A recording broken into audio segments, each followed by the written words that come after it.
So selling in a crisis, 55 ways to stay motivated. As I mentioned before, I'm kind of falling away from I don't want to be motivated. I want to be disciplined. I'm seldom motivated per se. Any comments so far, what we've read or this week's reading beginning in chapter 21? I may be ahead a little bit, but he's got a chapter in there about the rhythm of your sales approach and the different methods that kind of reflects your process that you started with 8-10 years ago, something like that, your little diagram, and how to mix it up. His stuff is short, sweet, to the point, and there's a lot of it. So I'm beginning to respect him in the book a great deal. Yeah, here it is under chapter 25. Protect the golden hours, he says about rhythm. He says, time is money. Get real with yourself about the poor choices you're making right now, and immediately shift your mindset about how you schedule your sales day and set your daily battle rhythm. I like that, battle rhythm. The key is getting your priorities straight, and priority 1 is protecting the golden hours for selling. No, Dan does that. I like to freak out, and you called me at 8:48 this morning. And when I saw it 30 minutes later, I didn't dare call you back because I knew you were smiling and dialing. Why were you calling me at 8:48? Yeah, so I started 8 on the phone, but I'm calling expired and withdrawn listings. And when I'm done, I stop. I have an interlude that I do other things until 9. So because the other calls I make are basically cold calls, and I just found people are more receptive if I don't call too early for that. But 9 until I break to go to the gym between 11:30 and noon. Those are my golden hours. Yeah. My philosophy is if you can take care of the beginning of your day up till noon, everything else should take care of itself. Well, let me back up. So it depends. I always grow my real estate business through prospecting. It can be grown through advertising, marketing, other ways. But for people that are in sales that requires prospecting, or that's their chosen method, prospecting, then there certainly has to be a discipline of, those golden hours where you are prospecting. And that doesn't apply to all types of sales. So. I've got one set up because this was a new business launch for me. I can't say that it worked nearly as well as I wanted it to because I'm going after a relatively new market for myself. So there's been a lot of branding and knowledge that the calls I'm making, the emails, the follow-ups, the LinkedIn, all that kind of stuff is an awareness combination prospecting. So, and then we've got the big economic thing going on right now too. Yeah. Beth, do you have a rhythm in your new position? I mean, your new position is what, 9 months old now? Actually, it's a year old. I started November 15th. Okay. Wow. And there's a little bit of a rhythm because I'm calling offices and they're getting new patients coming in and rooming people. They don't want to talk to you between 8 and 9. They just don't have time to call you. So that's when I'm doing reading reports. We have a territory called the TAR report, but it's a territory whatever report analysis. It shows all the new people who've been enrolled, and it's in real time. Mine only updates 4 times a day, but the Amgen people, it updates constantly. So, so there's always something new to be looking at, 8 to 9. It's when I also talk to sales reps, because unless they're doing a breakfast at an office, they're not busy like with customers. And then 9 till 11 is great. Just what you were saying about golden hours there. And then 11, if they have a lunch being brought in by a rep, they don't really want to talk to me. Even though I'm not a rep, I'm there to talk about reimbursement. But what's interesting is I'm finding I can call pharmacies and I can call insurance companies during that lunch hour when I used to not be productive unless I had a lunch. So that's been something new that I uncovered for myself, that's a good time for me to call. And why would I want to do that to my lunch hour? Well, less people are calling them. And then I can take my lunch time at 1 to 2 and just sort of knock it out harder in the morning is what I prefer to do. And then the afternoon is kind of catching up and, but to really go to work arguing and with a pharmacy or a payer or trying to dig in, like, what is the problem? My brain has to be pretty fresh. So, Yeah. Anyway. Yeah. I've got that. I need a fresh brain for certain things. And the calls, I do have a rhythm. I have one rhythm that leads up to about 8 o'clock every morning, and 2 mornings a week, Wednesdays and Thursdays, I do have a networking. One's a networking, and I go to the other one every other week or so. I do have a couple of things that going on in the mornings, but and because I need to be out in front of people, more people seeing what I do, and I'm kind of in a relaunch mode around. I moved away from managing a team. Now I'm really, trying to be in front of people to, and I'm primarily, wanting people to notice that the whole aspect of reverse mortgage specialist, and I'm getting people asking questions about it. Haven't started so much on a purposeful education campaign. Don't know that I'll do that until January. Kind of contemplating that right now. That are trying to get people that they know what a reverse mortgage is, or they ask about it when they see my name tag or something. An email from me. I'm looking for reasons to send people emails and reply to emails. And I've even found some people that have said something on Facebook or LinkedIn. I've even sent them an email. So, hey, got your Facebook post, and things like that, get them to see that. So I'm trying to spin that up in front of people, but I'm having to really think about that. And I'm much better in the mornings of getting that done before letting the day sweep me away. So, and he says here, and this is in chapter 25, we'll jump back to 21 in a minute, but is on page 96, in this crisis, your most pressing challenge is keeping non-sales activities from interfering with your golden hours. And goes on to say some things like that. I have to be real careful.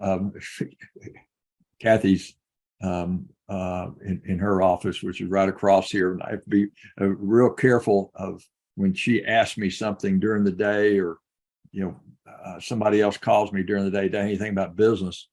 Like my daughter called about something this morning, and I'm going, I always want to talk to her, but I sure don't want to take up much time during that time of the day. So anyway, good stuff in here about time is money.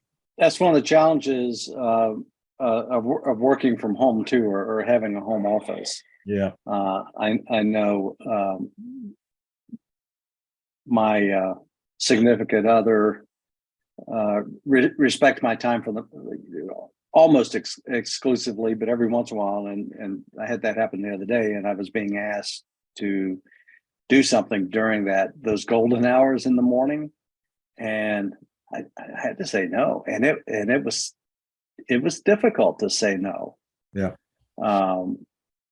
And it created a little bit of tension for a little bit of time, but you have to, in my opinion, as a business person, even with families and those you love, you have to just like in relationship, we have to set boundaries. We have to do that in business too, to go along with, what you just read from the book. Yeah. Probably the first time I tried to work out of the house and did, it was Austin was 5 years old, 5 or 6. So that was 30 years ago.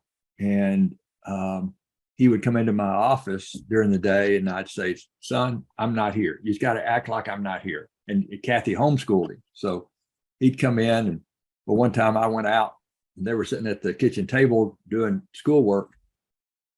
And I started talking to him and he looked up and he went, Mom, I thought I heard Dad, but he's not here. It couldn't have been him. So he poured it back on me. So back into what? Yeah, I have a question. And so I haven't read the book and I apologize for that. I just ordered it on Kindle. What chapter are we in? We're now back in 21. I was going to start back. We were on 25. Gary. So we're going backwards. We started at the end. And now we kind of jump. We go through, but if somebody has a comment, I asked for comments about anything in this week's reading. Gary commented, so we just kind of camped out on 25. Now we'll skip it as we go through. And I know in your fix it, your vertical mindset, that doesn't work real well, Gary, Dan. So a lot of times with, when people are talking about preserving, whatever your golden hours are, your time for generating business, they'll talk about things like the distractions, right? And I'm assuming that's being talked about here at some point.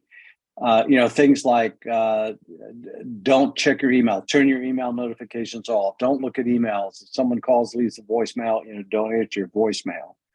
And I'm wondering if anybody has a practice of doing things like that, because I don't. I do watch my email. I did turn off the notifications so that, when it pops up on the screen, I don't have that. But I can look down and see an email come in. So if I'm making calls, as I'm making calls and waiting for somebody to pick up, I will go over to email and see what's there, because of the nature of my business in real estate. Sometimes that email is, that's money. But anybody else subscribe to that? I or do have a practice? essentially the same thing you do, Dan. I don't block no email times. I don't set. I make a mental note sometimes to say for the next hour or 45 minutes, I'm not going to open it, but that's rare. Yeah. I did have, while I was making calls this morning, someone texted me, say, hey, I've been following your YouTube channel. I like what I see and hear and want to talk to you about buying an investment rental property here. And I was making calls and I could see I had just started a batch of calls and it was going to take about 45 minutes. So I just said, I'll call you back shortly, and kept making my calls. Mm-hmm. And to me, that's an important choice to make. But I did stop calling and called that person, and we spent about 30 minutes on the phone, and hopefully we'll be working together. Gary, I think you have to find what works for you. I don't know if it's traditional time blocking. Had a conversation with Scott Carley a couple of weeks ago about this at one of his events, and I time block, but like you, Dan, I've got to be prepared for somebody to pop up, and especially depend upon. Like right now, my pipeline is real small, but when I've got a good pipeline going, and I've got underwriters and processors, and that they'll send an email or text me. So the quicker I get back to them, the more they can move on, or they don't get out of a file and get back into it. So I have to be in a flow to make things work. I do turn my, like I've got a file here that at some point this afternoon or this evening, I will turn everything off, and so I can spend about an hour with everything turned off to go into a file. Already got it set up, things printed out to work on some income and some pricing and stuff on it. But when I get into that, I just found that if I will turn off all the computer noise. Now, I have very few pop up. Apps, Herdy kind of taught me that about, turning off notifications and apps and all that type of stuff. So I don't have much that type of interruption. If I find myself over in Facebook, I've got that thing turned on my phone where that after any social media, once I'm on for 15 minutes, it pops up and makes me, brings me back to the real world. Do you still want to stay on Facebook or something? I forget what it says, but that keeps me from getting off on the social media for too long, especially if I see something I want to post or something. So next thing I know, I'm stuck in a YouTube channel. Does anybody use LinkedIn for marketing your business or like for networking? I heard he's shaking his head. I do a little bit, not near like I used to, and not near like I expect I'm going to be here coming up soon. Oh, okay. Just heads up. I've been getting a lot of random phone calls and they're coming from LinkedIn. Yeah. So, they say they know my name because my contact's on there and everything. And I just get these random calls and messages and pictures, and they're all coming from LinkedIn. So just heads up. Talk about a waste of time. Doesn't Meta own LinkedIn now? I think No, so. Meta's Microsoft. Facebook. Yeah, Meta's Facebook. Yeah. Yeah, Microsoft owns LinkedIn. Microsoft owns them. Okay, I knew Yeah, they sold bought them. that, I guess, about, 4 years ago, 5 years ago. Because you'll be interrupting stressed out, overwhelmed, unhappy people. These objections will be direct, harsh, cold, and personal. Sometimes people will take their frustration out on you. I've had that happen calling realtors. Realtors I've had a okay relationship with. They've been to my classes. I mean, every one of the realtors in my database have been through my classes. So we've had a face-to-face.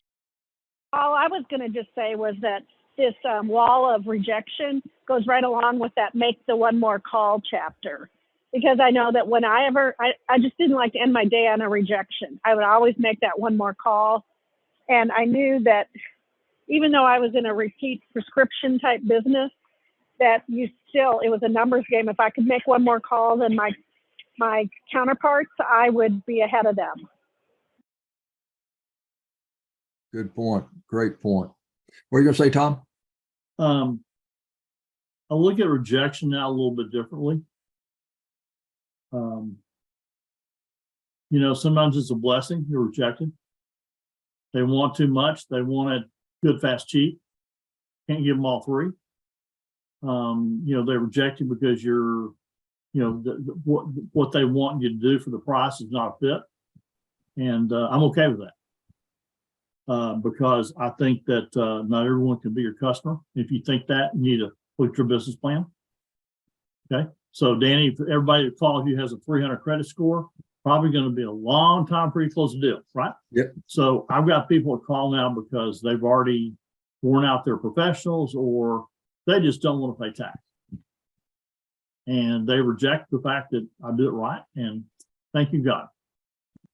I don't let that bother me anymore. So, rejection when you've done everything right, and it seems to be pretty, like random or like you mentioned, Danny, with your referral partner. There was a reason you didn't know it, she didn't express it. But I think, we can use a dose of rejection. Yeah. So it says he says here on page 77, at times you might feel like a punching bag. You will be tempted to quit prospecting. Rather than seeking out more rejection, you may complain about how no one is buying. and you'll allow yourself to be distracted by trivial things rather than talking with people who will likely reject you before they buy from you. Sometimes I know I'm going to keep going, or I feel like I'm always going to keep going. Sometimes I just want to complain. Anybody else feel like that? Always be closing. Yeah. Beware, in a crisis, if you allow tough objections to hold you back from prospecting. Again, throughout this whole thing, just like in his book, Fanatical Prospecting, I mean, he's got an underlying theme in here that we're salespeople. We have to always be prospecting. You'll dig yourself a hole from which you will never recover. When you hit the wall of rejection, you cannot turn around and go back. You cannot stay where you are and do nothing. You must bounce off easily. Find a way to get passed around, over, under, or through rejection. So I know we're talking about rejection, but a lot of rejection, and it's the next chapter, is objection, right? And you just need to be prepared with a real word tracks to come back for the different ones. And that takes practice, and it takes experience, and takes time to learn when somebody says, I'm going to think about something, or the price is too high, or we're under budget this year. There's word tracks for that, where you can just keep a casual conversation going with the client, and overcome those with it and find out what the real issue is, and then maybe go back and say, I agree with you that it's a big decision to spend this kind of money, and let me give you some options that make it worth your while. And you go back and say, you do like the product, right? You do like what you saw, you like what I can do for you. It's just a matter now of maybe getting a budget together and just go. That's what he kind of goes into here with his son, something his son did, and went back to the guy later. And then he ends the chapter with, during an economic crisis, the objection comes first, then the meeting. Prospecting objections are inflection points, moments of truth. Handle them effectively. You will get meetings and make sales. And to your point, Beth, when 10 doors are slammed in your face, go to door number 11 enthusiastically with a smile on your face. I remember, Danny, I remember sitting in front of when I was in the Mazda, when I was with Mazda in finance, I used to talk to salesmen all the time that would come back and say, well, they want to think about it. And I said, what'd you say to them? And the salesman goes, I asked them what they want to think about. And I said, you just lost a client. There's no way that client's going to come back here in finance and talk to me now, because you basically just shot them down and told them that they're stupid and ignorant. And what is there to think about? Well, there's a lot to think about. They're getting ready to spend $27,000. They're getting ready to be on a monthly payment plan. They don't know what rates are. They want to know, I said, so I mean, there's things you shouldn't say back, right? That are part of the selling in a crisis. Like right now, people are always going to say, I don't have the budget right now. That's just going to be standard for right now, because they're losing, they're spending all their money. So I don't know, just word tracks. I mean, Purdy, and when their answer is the truth, there's don't you think there's time to stand down? I mean, some people have an attitude, okay, I've got your email, I'm going to email you till you die. And I mean, I'll let it. No. I think there's a dead zone. I think that all sales have an ending. It's just that you get to choose where that ending is, and based on how much follow up is done and whether they get back with you, and you've given them 4 shots or 5. Maybe you say, I'll try again in 6 months, but that's just part of it. I mean, I have people say, well, I'm going to do it myself, or I'm going to get TurboTax. I'll go, no problem. And by the way, if you have my card or my information, if you need help after that, touch base. Thank you. I'm done. You'd be amazed how many people call me later. Okay, I got into this. It's too much. I'm not prepared. Or I did the return to TurboTax. It's got returned. A bunch of problems with the IRS. Need help now. I mean, because, I just can't see the point of emailing them forever. I mean, maybe it's just me, but it's, I've had people, they're in my spam box, and I probably sent to them once, and they email me forever. My final email to somebody that's not followed up with me is, hey, I've really appreciated reaching out and having a touch point with you. At this time, it doesn't look like we're going to connect. But would you mind if I followed up in 6 months to see if things change? That's just a standard word track email that I have through my HubSpot CRM that I send out after a certain amount of contact, right? And it gets them out of the system. It just gets them into my folder for hold, and I put them on a calendar for 6 months down the road, and I'm going to email them at 10 a.m. and put it in my calendar so it's there sitting waiting on me as a task or a reminder 6 months from now. So, And I just think there's products like Dan's in and Gary's in that are bigger purchase items, right? And they take a lot longer to process. So you're probably going to get those guys probably get a lot of objections, for the price points on the stuff they sell. It just, But I'm always playing the long game with a lookout for the short game, somebody that's ready right now. Right. For the most Right. part, it's the long game. And that served me real well during 2020 and 2021.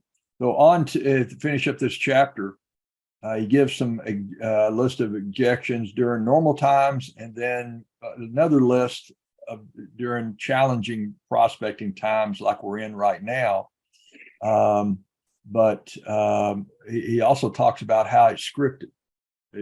Be prepared. You should know what your objections are, and I pretty well do. I think I do. I don't know that I've been hit with anything new in a long time, but it'll probably happen this afternoon. So, now that I popped that off. But he says the path to emotional control and confidence is preparation, practice, and developing objection turnaround scripts. My scripts are such, and maybe Dan's are also, is that when people are ready when somebody's ready, when I'm talking to somebody, they've got a real short window. I try to get people to get involved 6 months or more out, but there's very, very few that do to start preparing ahead of time. Typically, I talk to them. We're 6 months out, and then all of a sudden they call about 8 o'clock one night, literally 8 o'clock one night, and they saw a house they have to go see tomorrow, and then they're not prepared. Had that happen 2 weeks ago. They're not near prepared. Anyway, so good stuff in here. He's got a couple of back and forth. This is one of the longer chapters. So if you haven't spent some time in there, it's good reading. Number 23, chapter 23, do a little bit of prospecting every day. Danny, before you leave that, Yeah. This is my script notebook. Yeah. So all these pages are double-sided. You practiced that. You had a accountability partner. Y'all practiced that, right? I did. I did for a long time. And I can't say that I've got all these memorized and internalized, but I have gone over them so many times that they are just sort of a natural part of conversation. But yeah, I used to do role playing in the mornings, me and a California agent. So he got up real early to role play with me and just practice. Yeah. He ends the chapter with this statement: you'll find this process, what he just went through, you'll find this process gives your brain a chance to adjust to the messaging process and will help you iterate your scripts and make them better. So some real good reading there. Chapter 23, do a little bit of prospecting every day. A couple of good stories in here. This whole thing about Kaizen. Some of us have probably heard about that before. It means a change for continuous improvement, based on the idea that it isn't so much about the grand changes and ideas that we have. Changes found in the small steps that add up to large scale and lasting habits that lead to success. We just went through the book Atomic Habits, and I'm surprised he didn't mention Kaizen in there, did he? So Danny, this goes back also to the book before that, where a lot of the things that we do in our sales process are unexcitable. They're mundane. They have to be repeated.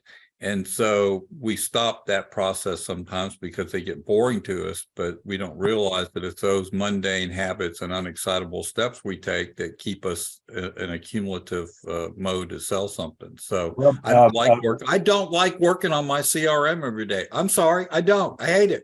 Yep. But guess what? To match up the calendar and to sync everything and to make sure, people have opened emails I've sent to see what's been opened by my clients, I'm on it, and I spend an hour on it every day.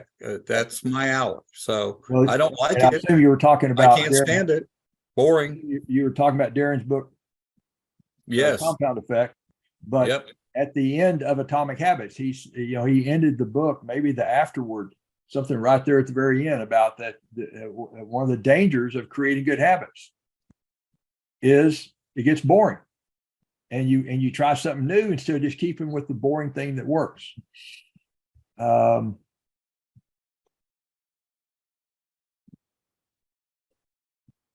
I'll give you a little thing I did. I almost didn't send an email out. Then I thought, well, I'll just send a Thanksgiving note, and then no sales pitch at all, but I'll recommend this book. And I got 60 clicks on my website, which is way more than I ever get on any newsletter by sending out the book recommendation. Yeah. So yeah, that's one of the goals. Herdy saw it. Herdy responded to it. Herdy That's sent right. me a note. And Well, Gary, I'm telling you, you should do that. I think I noticed it. I didn't notice the activity, but I liked the newsletter. That was really good. Thank you. Yeah, perfect. Short, sweet, and simple. Yes, sir. No salesy To at all. follow up on that, what Mike said earlier, I use LinkedIn differently than before Microsoft bought it. But I try to post a significant article, share an article that they can read that has substantiation. We're not, I know the source, to get people to think or to inform them that there's a change.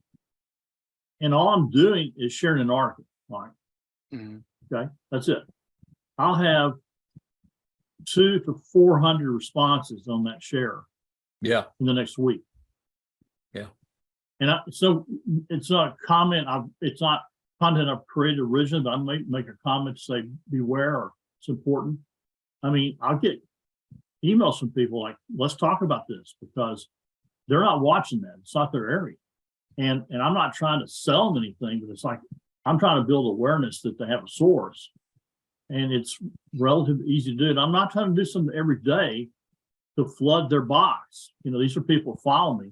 I'm just trying to keep them at a high level aware of things that might affect their business. And it's been very effective. Awesome.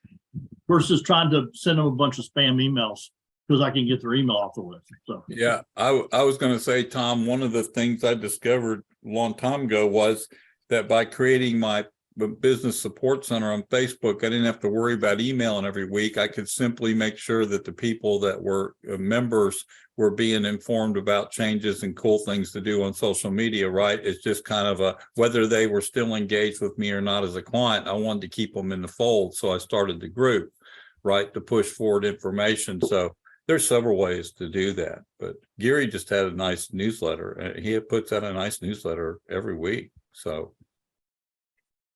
in here on page 88, so does Dan. thinking about the daunting task of building your pipeline in the middle of an economic crisis can be overwhelming and lead to procrastination and paralysis. And he goes on down. He says daily prospecting is one thing that you absolutely must do to outsell the crisis. Front loading each sales day with a little bit of prospecting has a cumulative impact. A little bit every day is all you need to feed the pipe. You won't set the world on fire, but you will be moving in the right direction. Confucius says it doesn't matter how slow you may be moving as long as you don't stop. Beth, back to your point, chapter 24, one more call. Yeah. Yeah. And Beth, how many times has that? I mean, you probably know that a lot of times you got results because you made that one more call, right? Absolutely. That was one of my tactics in my 12-week year. Was I knew if I made one more that I would come out on top. It was, I finished the last 2 years. I'm not in sales this year, but last 2 years I was in sales. I finished number 1 out of 70 people nationwide, 2 years in a row. And I swear it's just that. Also, he goes through that discipline of a sales process or sales call in another chapter. Same thing. You can't skip steps and you have to do everything. But then if you can do it one more time a day than other people who get lazy and go home to pick up their kid at 3:30 or whatever, I mean, you know, it's a choice. It's a choice. Maybe going home at 3:30 is what you need to do for you, but you're not going to get the top sales results if that's what you do. And I know a lot of people who did that. Yep. To that point, over time, this one simple philosophy, practice relentlessly, placed me at the top of every sales ranking year after year. In a crisis, you cannot afford the luxury of excuses. This is a waste of time because nobody's answering their phone. You cannot complain. Nobody is calling me back. You cannot waste a moment whining. No one is buying. You cannot live in fear, and on and on. And it just, in a crisis, the pipe is alive. Make one more call. You mean people don't answer their phone? Our greatest weakness Oh my God. lies in. We had offices. Yep. We Our greatest had weakness. offices completely shut down. You know, they weren't even going to see patients, or they're only doing telemedicine. You know, there's just, we don't need samples. No one's coming in the office. So if you were lazy and you were only selling with samples, you were out of business. Yep. Yeah, that was in a previous chapter, the lady who sold to, was it NASCAR or something like that? And all of a sudden, NASCAR was shut down, or some sports event system. She was, or pro football, maybe that's what it was. And so she had to, totally change her market. Thomas Edison says our greatest weakness lies in giving up. The most certain way to succeed is always to try just one more time. Time discipline. We've already covered chapter 25 on the golden hours. Chapter 26. Now, I've always heard this, but not like this. I've always like what he says here: work harder, longer, and smarter. Yeah. So Danny, back when I played baseball, after you have a good game, the coach says, "Man, you played such a good game. We're going to rest you next game." And I go, No. I'm hot. You got to keep me in. Don't rest me. I noticed on the PGA tour that some of the golfers that win the week before don't play the next week. And I'm thinking, why aren't you playing the next week? Yeah. Right. You just won. Why aren't you playing the next week? Yeah. Who is the Australian golfer back in the 70s, 80s? Greg Norman. Yeah. Greg Norman was known for, and somebody noticed it and passed it on to him, that when he started losing, he started taking less time between shots. He would get in a hurry, and he got steadily worse. And when he was winning, he was taking more time, much more time between shots.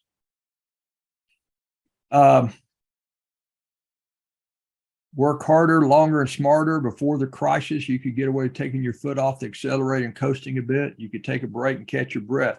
Now you must drive without breaks. You'll need to put in longer hours, skip meals, to do deals, and work much harder than you did before, sometimes just to get the same results.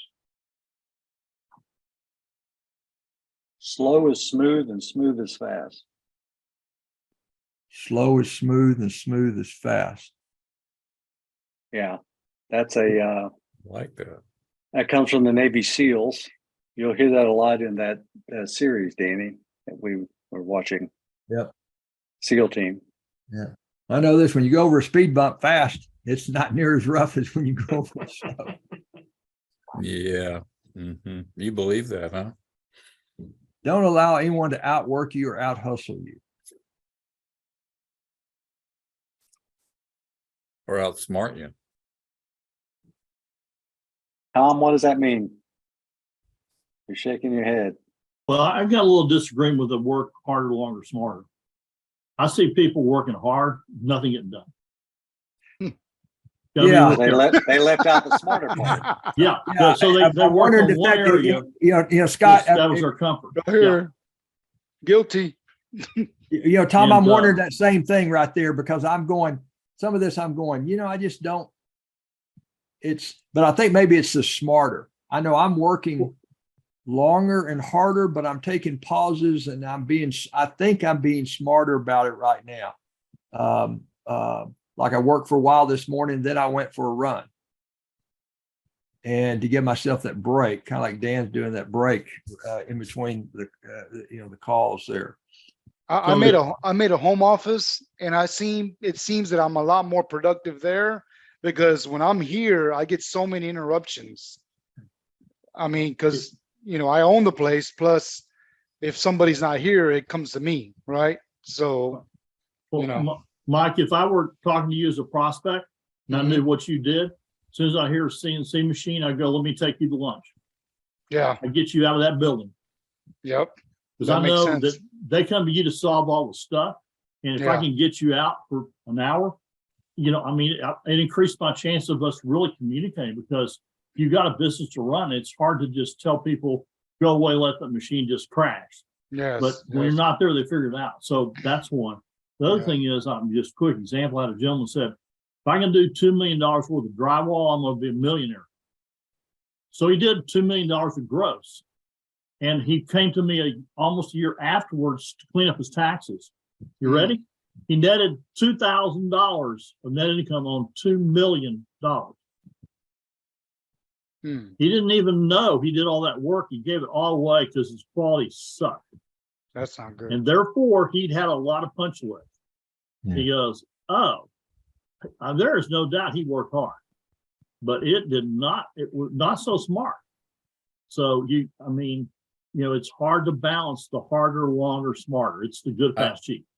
I was in front of a client last week that I knew had been there before, was really distracted. So right before we sat down, I pulled my phone out and I actually turned it off in front of him. That's awesome. That means a lot. And he automatically reached for his phone and said, yeah, I'll turn mine off. So it's just the subtle little hint to set the tone for the meeting, right? Without insulting him. Yeah, Hardy, I'll mute my phone in front of them. If I pick up my phone, I will tell them beforehand, I'm going to use the phone right now to get data for you or a fact only, and then put it back down. And I get their attention. It's a real deal. He says here, to all this, after saying it's going to wear you out, wear you down, it will drain you. This is why crisis is so sufficient at separating the winners from the losers. Don't quit, don't slow down. This does not mean that you shouldn't be smart. Smart matters. Investing your time in the right activities, right prospects, customers at the right time will accelerate your climb out of the crisis. Organizing your day, using technology, leveraging techniques. And he said, when you work longer, harder, and then in italics, and smarter, very good things happen. I mean, that's a big thing. That's something Dan and I have talked about a few times, I think. So many words, right, Dan? Just how we do this. Tom and I were talking about. Yeah, the longer thing too, Thomas, I'm sort of like you on that. I mean, we got 24 hours in a day. We could work 24 hours, not for very much longer than that, and working. It is about balancing. And Tom, you said that you do have to balance. It's not just like, okay, if I prospect basically 3 hours a day, my philosophy is everything else should work out. But there's times right now that's not working very well. I could change that to 6 hours a day. And there are people that do that. Bless their hearts. I'm not going to do it because I also want to have a life. Yeah. But again, that's smarter. Maybe I'm smarter because agree. of that. But it is finding that balance. Well, I think that varies for each person. Just go ahead, Gary.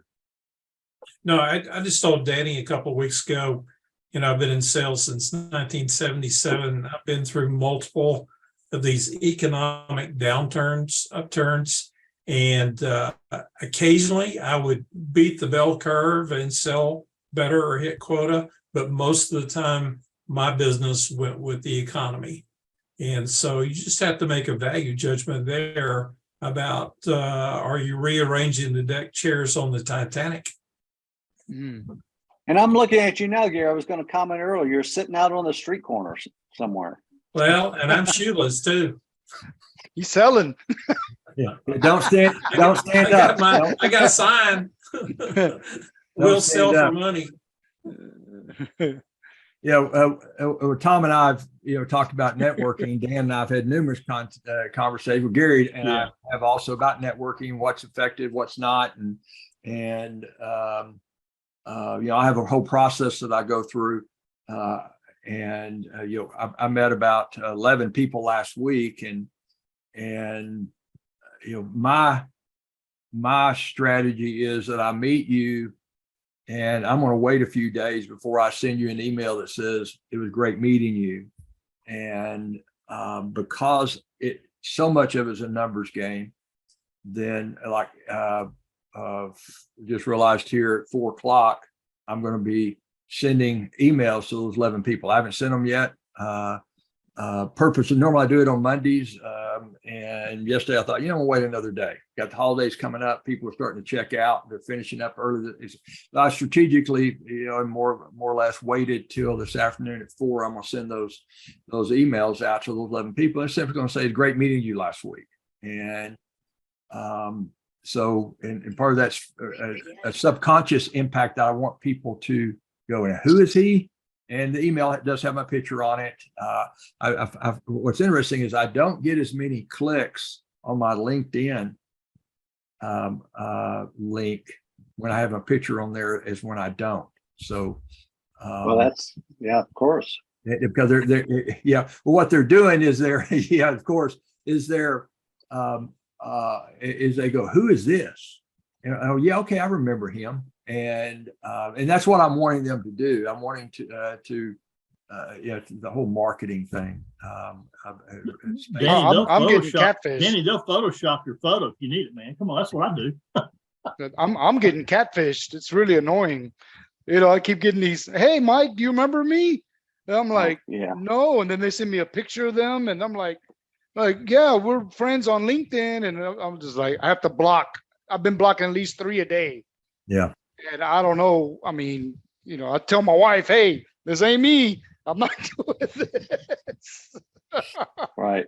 Yeah, all right, guys. Well, we'll finish up. We'll start next week with chapter 27. We're in the part of the book, the part 3 here about time discipline. And this is coming up next on. I love this. The whole idea around you cannot manage time, and we can't. It's going to happen, no matter what we do with it. We have to manage our activities, our energy, however you want to look at it. All right, everybody. Good to see everybody. Thanks for letting me in. Have a happy Thanksgiving, everybody. Yeah, happy Thanksgiving. Have a great holiday. Yeah. Bye-bye. Thank y'all. All right, take care. God bless.